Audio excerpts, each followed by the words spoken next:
दोस्तों साल 2021 भारत का सबसे सस्ता स्मार्टफोन जियो फोन नेक्स्ट, एक ऐसा फोन जो करोड़ों भारतीयों को पहली बार 4G इंटरनेट और स्मार्टफोन देने का सपना लेकर आया था। रिलायंस ने दावा किया कि यह भारत में स्मार्टफोन होगा। गूगल ने वादा किया कि हम दुनिया का सबसे सस्ता स्मार्टफोन बनाएंगे, लेकिन कुछ ही महीनों में वो सपना टूट गया। वो फोन जो कभी भारत का गेम चेंजर बन सकता था, धीरे धीरे सोशल मीडिया पर मेम्स का हिस्सा बन गया। तो आखिर ऐसा क्या हुआ कि जियो फोन नेक्स्ट अपनी लॉन्चिंग के कुछ ही समय बाद एक फ्लॉप प्रोजेक्ट बन गया? क्या ये प्राइसिंग का खेल था, या फोन में टेक्नोलॉजी कम थी, या फिर रिलायंस की स्ट्रेटेजी गलत थी? तो दोस्तों आज के इस वीडियो में हम जानेंगे जियो फोन नेक्स्ट की फेलियर की पूरी कहानी को।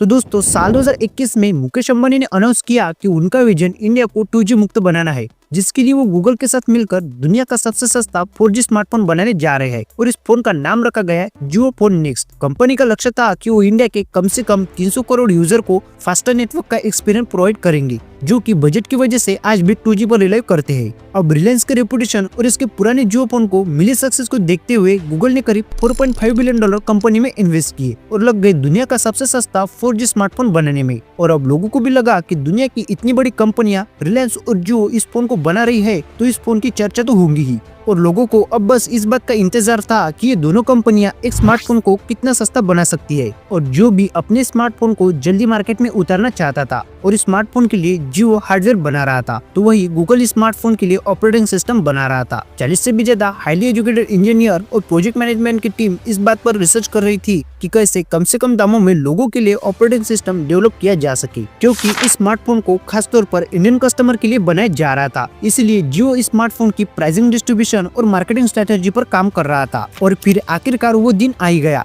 जब स्मार्टफोन मार्केट में लॉन्च होने वाला था। लेकिन इस स्मार्टफोन के लॉन्चिंग से एक दिन पहले ही डेट को आगे बढ़ा दिया गया और 2 महीने बाद की डेट दी गई। और 4 नवंबर 2021 को लोगों का इंतजार खत्म हुआ और जियो फोन मार्केट में आ गया। लेकिन लोग जिस फोन का इतनी देर से इंतजार कर रहे थे, वो फोन उन्हें बुरी तरह निराश कर गया, क्योंकि देखते ही देखते जियो फोन नेक्स्ट रिलायंस और गूगल का एक बहुत ही बड़ा फेलियर साबित हुआ। तो आखिर ऐसा क्या था इस स्मार्टफोन में कि मुकेश अंबानी का 2G मुक्त इंडिया वाला सपना कमजोर पड़ गया?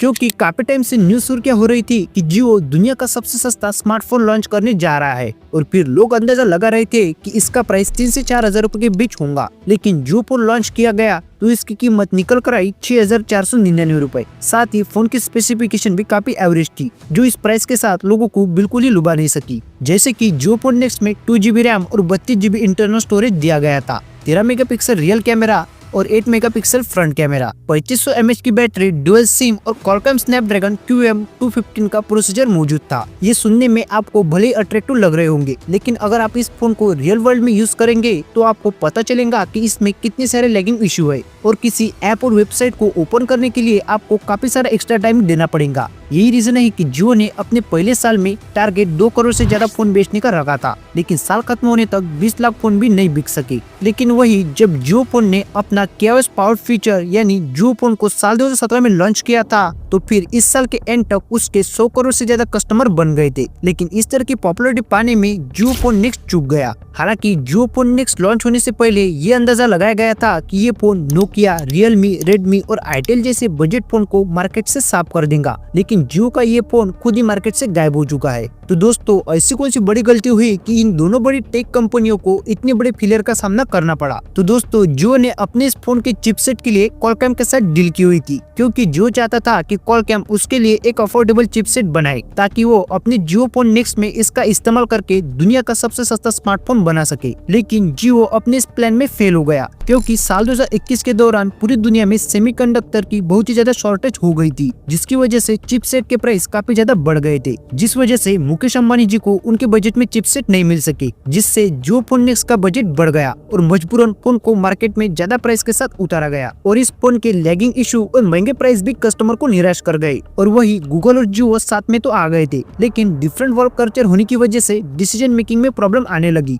क्योंकि गूगल में जब कोई टीम किसी प्रोजेक्ट पर काम कर रही होती है, तो जरूरत पड़ने पर कोई भी बड़ा डिसीजन वो खुद ले सकते हैं, लेकिन जियो में इस तरह के फैसले टीम मेंबर नहीं ले सकते, बल्कि यहाँ प्रॉब्लम को सबसे पहले टॉप लेवल पर डिस्कस किया जाता है और फिर वहाँ से आउटकम निकाल कर टीम तक पहुँचाया जाता है। और यही वजह है कि दोनों टीम एक दूसरे के साथ इंटरेक्ट नहीं कर पाती थी।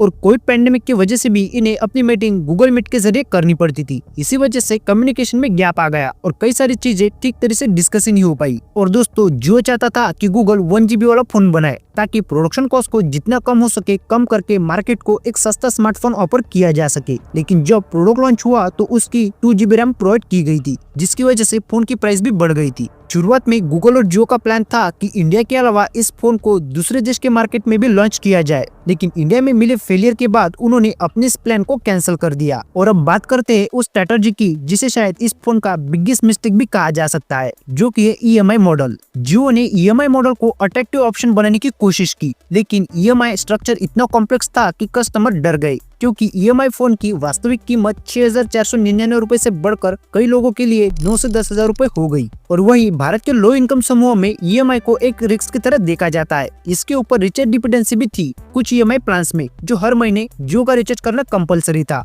और फिर ये पूरा मॉडल उस ऑडियंस के खिलाफ चला गया जिसे जियो टारगेट कर रहा था, और इसी वजह से जियो फोन नेक्स्ट पूरी तरह से मार्केट में फ्लॉप हो गया। तो दोस्तों, आपको ये वीडियो कैसी लगी हमें कमेंट बॉक्स में जरूर बताना। और हाँ, अगर आपको वीडियो अच्छी लगे तो वीडियो को लाइक और चैनल को सब्सक्राइब जरूर कर दीजिए।